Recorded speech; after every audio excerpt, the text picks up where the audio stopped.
কোথায় উনি? ওই যে হেঁটে যাচ্ছেন না উনি? বাইরে থেকে এসে এত বেশি তেজ দেখাচ্ছে। তুমি নাকি এখানকার নতুন প্রিন্সিপাল? আমি দেখা করতে না এলে নাকি তুমি আমার ছেলেকে ভিতরে ঢুকতে দেবে না? তুমি জানো আমি কে? এখানকার এমএলএ। আমার ছেলে স্কুলে পড়ে, তার কারণ ও স্বাধীনভাবে বাঁচতে চায়। ও হলো নিজের মর্জির মালিক। আমি ওর উপর কিচ্ছু চাপিয়ে দিই না। তাহলে তুমি কে প্রশ্ন করে? স্বাধীনতার কখনো অপব্যবহার করতে নেই, স্বাধীনতাকে মর্যাদা দিতে হয়। কি বললে? ঠিক বুঝতে পারলাম না। আপনার ছেলের কোনো দোষ নেই, যার বাবাই অশিক্ষিত সে আর কি করবে। যা করার এবার আমি করব, আপনি যান এখান থেকে। এই এলাকাটা আমার। এটা আমার স্কুল। তোমাকে স্কুল থেকে তাড়িয়ে দিতে পারি, এই স্কুলে পড়ার কোনো দরকার নেই। চলো। জিরো। তুমি এটারই যোগ্য। আমি একদম ঠিক বলেছি, তুমি একটা জিরো। বাবার নামে সাহায্য ছাড়া জীবনে কখনো কিছু করেছো? কখনো ভালো রেজাল্ট করেছো? কোনো প্রতিযোগিতায় কখনো পুরস্কার জিতেছো? নিজের বাবার ছায়া থেকে বেরিয়ে যেদিন কিছু করবে সেদিন হিরো হতে পারবে, না হলে জিরোই থাকবে।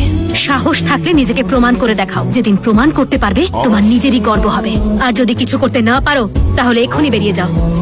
মাত্র একদিনেই ওই মহিলা তো খুব বিখ্যাত হয়ে গেলেন ম্যাডাম। কোন মহিলা? আরে যিনি আপনাদের স্কুলে নতুন প্রিন্সিপাল হয়ে এসেছেন, শুনেছি খুব জেদি মহিলা। একদিনেই সবাইকে বেশ শায়েস্তা করে দিয়েছেন। বিরোধী পার্টির এমএলএ এর ছেলেও এই স্কুলেই পড়ে ম্যাডাম। উনি নিজের ছেলের হয়ে বলতে গিয়েছিলেন প্রিন্সিপালকে, কিন্তু প্রিন্সিপাল ওকেই বুঝিয়ে বাড়ি পাঠিয়ে দিয়েছেন। প্রিন্সিপাল সবে সবে চাকরিতে ঢুকেছেন তো, ধীরে ধীরে দেখবেন সব পাল্টে যাবে। উনিও বাকিদের মতোই হয়ে যাবেন, পরে মিলিয়ে নেবেন। আরে দাদা বলুন তো, এটা কোনো কথা হলো? নতুন প্রিন্সিপাল এসে বাচ্চাদের মা বাবার সাথে নাকি আলাপ করবেন? কতটা সময় নষ্ট হলো। আপনারা সবাই একটু শান্ত হয়ে বসে পড়ুন। নমস্কার, আমি এই স্কুলে নতুন প্রিন্সিপাল। আরে হ্যাঁ, নাইট শোয়ে যাবো বললাম তো। তুমি কিচ্ছু চিন্তা করো না, সব খরচ আমার। এই এখন ফোনটা রাখো, স্কুলে এসেছি, পরে কথা বলছি। পরে কথা বলছি, রাখলাম। আমি জানি আপনাদের মধ্যে অনেকের এই স্কুলের সঙ্গে একটা গভীর সম্পর্ক আছে। যারা যারা এখানে পড়েছেন তারা কি আমাকে বলতে পারবেন তখন থেকে আজ পর্যন্ত এখানে কি কি পরিবর্তন এসেছে? কিচ্ছু বদলায়নি ম্যাডাম, সব আগের মতোই আছে। তাহলে এর জন্য দায়ী কে? এমএলএ আর এমপিরাও এখানে কোনো কাজ করেন না।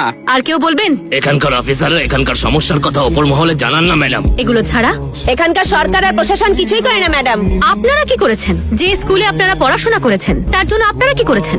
শহরের মন্দিরগুলোকে আমরা রং করি যাতে সুন্দর লাগে। মন্দিরের ব্যাপারে তো সরকার কোনো সাহায্য করে না, সেটা তো আমরাই করি। হ্যাঁ, উনি ঠিকই বলেছেন। স্কুল আর মন্দির দুটো আলাদা জিনিস। স্কুল তো মন্দিরের থেকেও পবিত্র, গুরুর স্থান ঈশ্বরের থেকেও ওপরে। মন্দিরের জন্য আমরা হাত খুলে দান করি, তাহলে স্কুলের জন্য কেন করতে পারবো না? যদি আপনারা মন্দির ছাড়াও কিছু জিনিসের জন্য এগিয়ে আসেন তাহলে পরিবর্তন আসবেই। শুধু স্কুলই নয়, এখানকার টয়লেট গুলোকেও ঠিক করতে হবে। এর গুরুত্বটা বুঝুন। যে শ্রমিকদের বাচ্চারা এখানে পড়ে তাদেরকেও বলছি, ওদের শ্রমিক বানাতে না চাইলে এগিয়ে আসুন। বাচ্চাদের জন্য আমাদের পাশে দাঁড়ান, সবার ভবিষ্যৎ উজ্জ্বল হবে।